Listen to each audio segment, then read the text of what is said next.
So, ayun guys, ngayon samahan niyo ako sa aking lakad. Ngayon ay may nag-book sa atin para magpa-decorate sa kanilang event place. Yun ay sa San Jose del Monte, Bulacan. Kaya tara, samahan niyo ako sa aking decoration ngayong araw.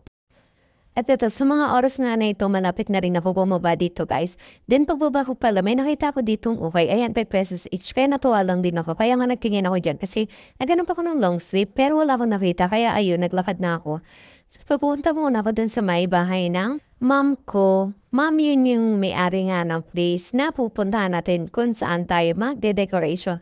Then ayun guys, na nakuha ko na yung pambomba ng balon. Then ayan, dito na ako ngayon guys. Papakita ko sa inyo kung saan tayo magde-decor. Doon tayo magde-decor guys. Nakita niya stage. Tapos ayan guys, kung makikita niyo dito may kasama pala akong ate. And si ate, nakalimutan ko pangalan niya. Oo nga pala, hindi pala siya nagpakilala sa akin. Sorry guys. Ayun si ate, yan yung kasabwat sa magsusurprise din sa birthday celebrant. Kaya alam guys, nagkaroon din ng conflict kasi nga yung kasama niya kaninang pagdating ko ay pag-uwi daw nun ng kanyang kasama sa bahay nila ay nalaman na din ng birthday celebrant. Kaya wala na din yung surprise. Kaya nga nonsense. Tas ayun guys, binigay niya ako ng plan. Kaya lang yung plan kasi na binigay niya sa akin, dapat yon gabi pa lang dinedecor na. Eh ang kaso dumating po sila ng 4 p.m. Booking po nila is 5 p.m. So ayun, meron akong 1 hour para mag-decoration. Kaya sabi ko, ate change plan po tayo. Tapos ito guys, nakakaproblema din ako kasi nga ang gamit namin dito is yung pinapasukan ng lobo. Ayan, yung makikita niyo na yun. Kung sin mga nakakalam yan, guys, yung may pinapasukan po siya na 2 bilog. Tapos, guys, ang problema dyan is nagtanggalan siya nung kinabit namin. So, nag-change plan na ulit ako, naghanap ako ng tali. Tapos, yung pala may dala pala si ate na ribbon. Tapos, ayun yung ginamit ko ng panali na lang, papalit ko yan dyan mamaya. Tapos, ito na nga, guys, natapos na ako, di ba, magkabit-kabit yung lobo na yan sa may ribbon. Tapos ayun, nilabasan din namin agad. Then, dinecor na talaga. Buti nga tinutulungan ako ni ate. Ang galing no. Kasi iba nga hindi tumutulong talaga yung mga nagpa-event eh. Kasi nagagahol na sila sa oras and tagmamatani na nga daw yung birthday celebrant. And guys, alam ko magtataka kayo kung paano to na tayo yung balloons na to lang ganito.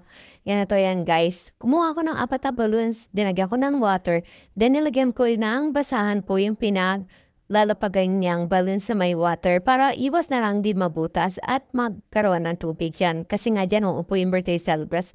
And na yun na nga guys, nung natayo ko siyang ganyan, nilagyan ko siya ng tali para kapit din sa taas. May pinagkapitan po yung balance na yan sa taas na 3 tali. Doon ko siya pinakapit sa may bakal. And ayun na nga guys, very simple design lang talaga kasi nagmamadali na talaga si ate.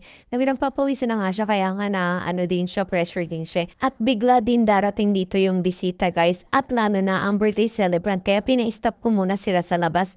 Then sabi ko, patapusin na lang po yung design kahit yung design na lang maging surprise sa inyo nun. Then ayun, pumayag naman sila maghintay sa labas bago sila pumasok. Kasi tinatapos na din talaga namin to guys. At ayan, matatapos na tayo mga guys. Guys, at ito na nga ang ating finished product. Ayan, very simple lang daw talaga guys kasi nagmamadali na ang bisita pumasok at lalong-lalo na ang ating birthday celebrant. Yun guys, ayan ang handa nila. Mupangang napakasarap eh. At ito nga guys, ang kanilang place. Ayan, sa mga gusto po magpabook dito sa kanilang place na pinag-event, maaari nyo pong i-PM ang aking Facebook page na ito at aking ibibigay po ang info kung saan kayo pwede makipag-usap. Ayan guys, pwede din kayong lumapit sa akin kung gusto nyo kasi kakilala ko naman po yan and mabibigyan pa siguro kayo ng discount. Ayan guys. And syempre, ayan, natapos na tayo. At ito nga ang kanilang birthday celebrant. Ayan, bumilang lang naman ako ng 1, 2, 3 bago sila pumasok. And then, boom, happy birthday. So, ayan, binati sila na kanila mga bisita. O, di ba bongga? At mukha naman napakasaya ni nanay at ng kanyang apo. Eto nga guys, ayan, binidyohan ko sila, naglakad sila hanggang pumunta sila dito sa aming pinag-decorate. At isa pa nga, kung gusto niyo po magpa-decor, maaari lamang kayo mag-PM sa aming Facebook page na ito kung saan kami nag-vlog, nag-upload ng vlog at may YouTube channel din pala kami guys. Huwag niyo kalimutan kung anong pangalan ng FB page namin, ganun din po ang aming YouTube channel. Ayan guys, Sa mga gusto magpabook, huwag kayong mahiya mag-PM at magtanong sa amin kung may right meng charis. At syempre, akin kayong itutour pa saglit dito sa ating place na pinag-decorate. Ayan guys, yung pool nila. Then, nandito pala yung mga room guys. Meron silang salad yan, meron ditong pagkainan, and meron din CR dito guys. Ay, ito pala yung CR. Ayan. Very ano lang, di ba? Simple lang. Tapos ito yung one room guys. Ayan.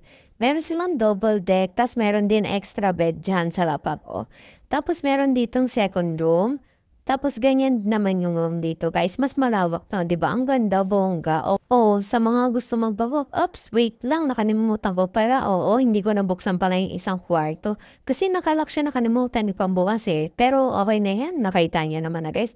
At ito pala guys. So meron din si CR dito malapit sa pool. Ayan, nakaiwalay din po ang female at male. At ito nga ang kanilang stage. Then ulitin ko, ito po ang kanilang pool. Kaya guys, sa mga gusto po mag-celebrate sa ganitong simple lang na place, maaari po kayo mag-PM sa aming Facebook page na to. Para mapag-usapan natin kung magkano dito sa place na to, di ba guys? Amin ibibigay ang information kapag kayo nag-PM sa aming Facebook page. So, yun lang guys. Maraming salamat sa pagsama sa akin sa vlog ko na to. Maraming salamat. Bye!